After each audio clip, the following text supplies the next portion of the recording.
El CERN es la Organización Europea para la Investigación Nuclear, por sus siglas en francés. En este centro de investigación se han unificado a científicos, ingenieros y técnicos para poner a prueba nuestro conocimiento de la estructura fundamental del universo. En el CERN se encuentra el instrumento científico más grande y complejo en la historia de la humanidad para el estudio de los componentes de la materia. Sus aceleradores y detectores han sido desarrollados por el personal del CERN desde que se fundó en la década de los 50 y son responsables de acelerar haces de partículas a velocidades relativistas para colisionarlos. Y cuando suceden las colisiones, los detectores observan y registran los resultados para su análisis.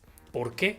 Porque aún tenemos preguntas sin responder, como si podremos descifrar la estructura de la naturaleza o no. ¿Podremos desarrollar la tecnología necesaria para hacerlo? ¿Lograremos estudiar las propiedades del bosón de Higgs?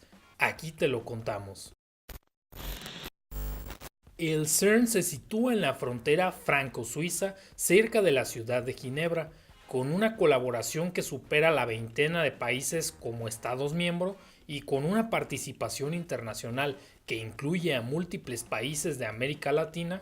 Se ha consolidado como una organización de clase mundial. Al inicio los estudios se limitaban al régimen nuclear, pero en la actualidad el área principal de investigación es la ciencia subnuclear de la física de partículas, razón por la cual la N de nuclear no sería del todo apropiada como en sus orígenes, y se prefiere hacer referencia al centro como Laboratorio Europeo para la Física de Partículas, aunque sería más informativo que la N fuera de no hay enchiladas suizas en Suiza, ya que me habría ahorrado la pena de pedirlas en la cafetería del CERN.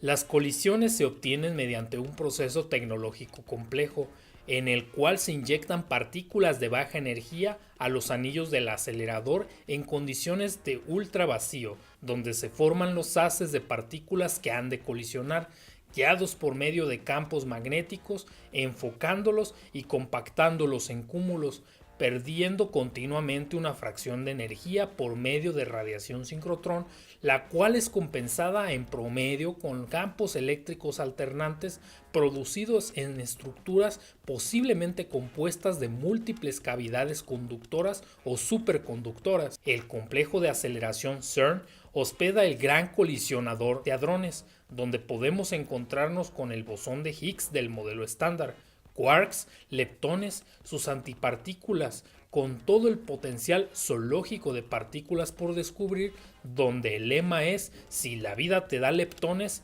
haz de partículas colisiona. La materia en nuestro universo está compuesta de partículas subatómicas, las cuales consideramos fundamentales mientras no exista evidencia de una estructura interna hasta el momento desconocida. Al igual que cuando Dmitri Mendeleev encontró la periodicidad de los elementos químicos, un indicador claro de una estructura interna de la materia más fundamental, las partículas que en la actualidad damos por fundamentales son los bloques constructores del universo, donde éstas se suelen agrupar en algo parecido a una tabla periódica de los elementos químicos. En lugar de elementos, se agrupan las partículas en dos tipos básicos llamados leptones y quarks, y cada grupo a su vez posee generaciones de 6 partículas acomodadas desde las más ligeras y estables hasta las más pesadas y de menor estabilidad, donde se reportan sus propiedades con las más altas precisiones que la tecnología nos ha permitido, porque antes de la ingeniería solo la fe podía mover montañas, pero no atravesarlas para instalar experimentos.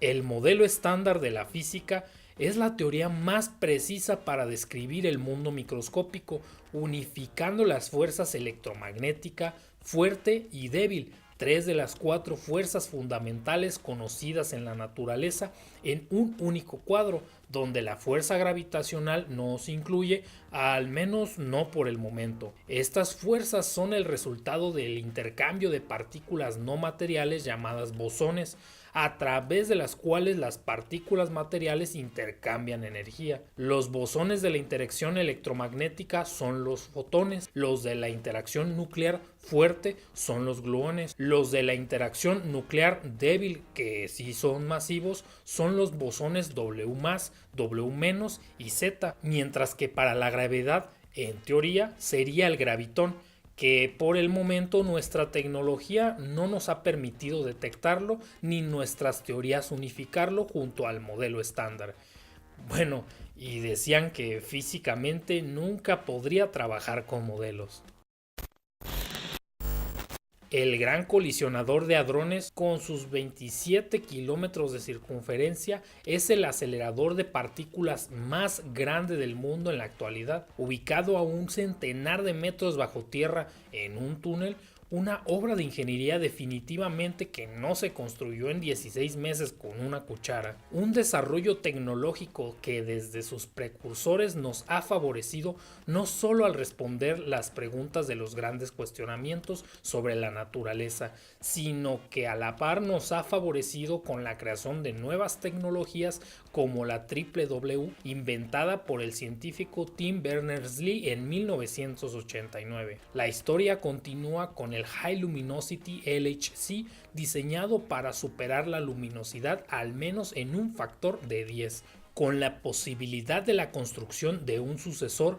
Usando el LHC como preacelerador, el FCC o Future Circular Collider requerirá de capital humano dispuesto a diseñar, construir y operar el acelerador, que no solo superaría la energía y la luminosidad, sino que buscará incrementar resoluciones nunca antes alcanzadas para lograr medir con altísima precisión, por ejemplo, las propiedades del bosón de Higgs. Pero aunque el futuro parezca distante, recuerda que siempre hay una L al final del túnel, una que representa un futuro de alta luminosidad.